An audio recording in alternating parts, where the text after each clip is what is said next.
I had his permission to go get a generator from town, and I got a really good deal and everything, and it was refused. It was declined. And I'm like, okay, there must be a limit or something. So I call Scotiabank. I'm the second. No, my dad has to be the one to give permission.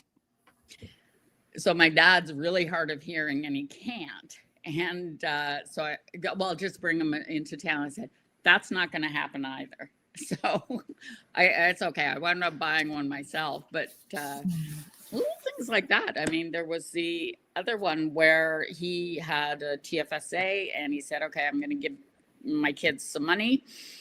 And it was on over the phone, and you have to answer these security questions. And I'll be honest, we couldn't understand them. And so I went into Scotiabank and I said, they asked my dad these security questions. Neither of us could understand him.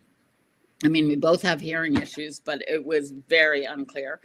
And so I wasn't allowed to say, the man on the phone would ask Dad, what's your mother's maiden name?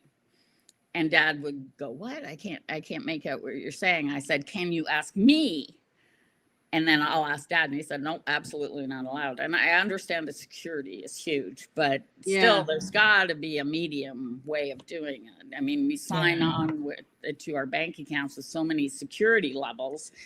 It should be okay. When Dad got out of the rehab out of Bridgepoint, which was a beautiful place, and as a young Mountie, Dad had lived in Toronto and lived in Leslieville and worked at the Don Jail. I took him back up to Collingwood for a weekend, and he needed his debit card. So I took him into the bank, and or he wanted cash, and I guess so. I took him into the bank. He put his card in and said, I don't remember my password. And so I whispered to him.